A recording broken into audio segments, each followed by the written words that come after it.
கரீம். இவர் கவிஞன் மட்டுமல்ல, நல்ல மனிதனும். இவர் கவிஞன் மட்டுமல்ல, நல்ல மனிதனும். அமானா வங்கியின் ஒரு அதிகாரி.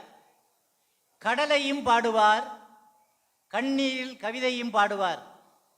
கடலையும் பாடுவார், கண்ணீர் கவிதையும் பாடுவார். எம்மையும் பாடுவார், நன்மையும் நாடுவார். குறும்படம் இவர் வாழும் பெரும் இடம். குறும்படம் இவர் வாழும் பெரும் இடம். சினிமா படம் தயாரிக்கும் ஒருவர் கல்முனையும் உள்ளார் என்ற கவிதை. சினிமா படம் தயாரிக்கும் ஒருவர் கல்முனையிலும் உள்ளார் என்ற கதை பல பேருக்கு தெரியாது. ஆனால் பல சினிமா படங்களை தயாரித்த பெருமை அவருக்கு உண்டு. அவருடைய கவிதைகளை இப்பொழுது நாங்கள் கேட்டு மகிழ காத்திருக்கிறோம். நன்றி. அண்ட சராசரங்களை படைத்து அதன் அர்ஷின் மீதிருந்து ஆட்சி செய்து கொண்டிருக்கும் வல்ல அல்லாஹுவை துதித்து, இன்றைக்கு 100 ஆண்டுகளுக்கு முதல் எமது இந்த காரதீவு மண்ணில் பிறந்த முத்தமிழ் வித்தகர் விபிலானந்த அடிகள் அவர்களின் இந்த விபிலானந்தா மண்டபத்திலே தென்கிழக்கில் கலை அழியாது அந்த கலையை தாங்கி பிடித்து கொண்டிருக்கும் சாய்ந்தமருது மண்ணின் மருதூர் அன்சார் அவர்களால் நடைமுறைப்படுத்தப்பட்டு கொண்டிருக்கின்ற இந்த லக்ஸ்டோ மீடியா அமைப்பின் திறமைக்கான தேடல்.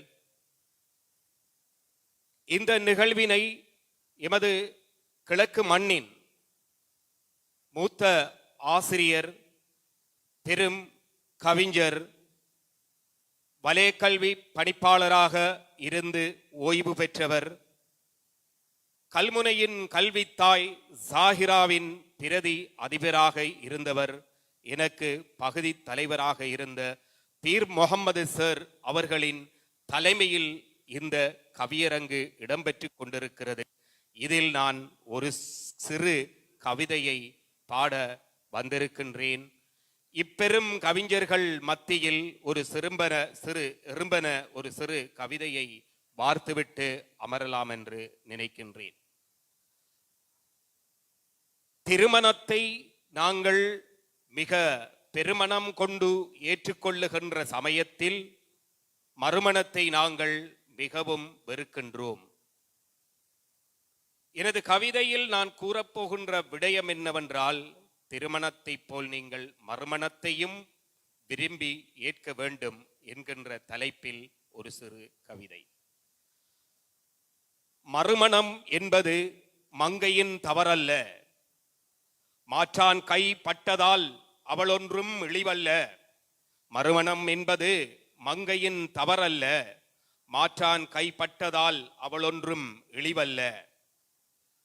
காமம்தான் அவள் வாழ்வல்ல, காலத்தில் அவள் சாதிக்க 1000 கனவுகளுண்டு.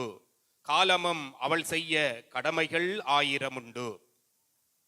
மகர் கொடுத்து பெண்ணெடுத்தோம் என்ற ஆணவத்தில் மாடாய் மிதிப்பவனை போடா என்று தள்ளிவிட்டு மீண்டு வந்தால் பாவமில்லை. மகர் கொடுத்து பெண்ணெடுத்தோம் என்ற ஆணவத்தில் மாடாய் மிதிப்பவனை போடா என்று தள்ளிவிட்டு மீண்டு வந்தால் பாவமில்லை. மங்கையவள் காட்டினிலே கட்டிலே அலங்கரிக்கும் பொருளுமில்லை. ஆண்கள் காமத்தில் நீங்கள் விளையாடும் பந்துமில்லை. சமுதாயம் தூற்றும் என அஞ்சி அஞ்சி சாகும் வரை அநாதரவற்று வாழ அவளொன்றும் அடிமையில்லை. சமுதாயம் தூற்றுமென அஞ்சி அஞ்சி சாகும் வரை அநாதரவற்று வாழ அவளொன்றும் அடிமையில்லை. மங்கை அவள் உணர்ச்சிகளை உணராத வெறும் உடல் தின்னும் மிருகத்தை கட்டிக்கொண்டு கட்டில் பசி தீர்க்கும் அவள் உணர்ச்சியற்ற ஜடமுமில்லை. தாலி கட்டி கைப்பிடித்தவன் கயவன் என்பதால் காலா காலமும் கஷ்டப்பட்டு தன் வாழ்க்கையை தாரை வார்க்க பெண்களொன்றும் அடிமையில்லை. தாலி கட்டி கைப்பிடித்தவன் கயவன் என்பதால் காலா காலமும் கஷ்டப்பட்டு தன் வாழ்க்கையை தாரை வார்க்க பெண்களொன்றும் அடிமையில்லை. முதல் வாழ்க்கை முறிதல் பாவமும் இல்லை, அந்த பாவி தொட்ட உடல் என்பதால் அவள் ஒன்றும் கேவலமும் இல்லை.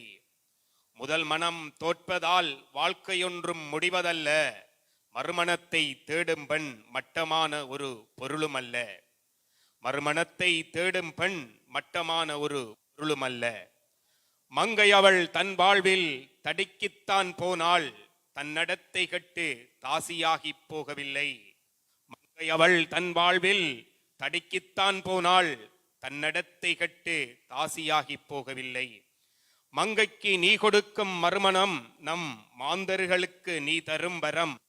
மங்கைக்கு நீ கொடுக்கும் மறுமணம் மாந்தருக்கு நீ தரும் வரம். மறுமணம் முடிப்போம், அநாதரவற்ற மங்கையர் வாழ்வில் ஒளிவிளக்காய் அமைவோம் என்று கூறி எனது இச்சிறிய கவிதையை கேட்டுக்கொண்டிருந்தமைக்கும் எனக்கு வாய்ப்பளித்தமைக்கும் அவையோருக்கும் சபையோருக்கும் நன்றி கூறி விடைபெறுகின்றேன். நன்றி. வசலா.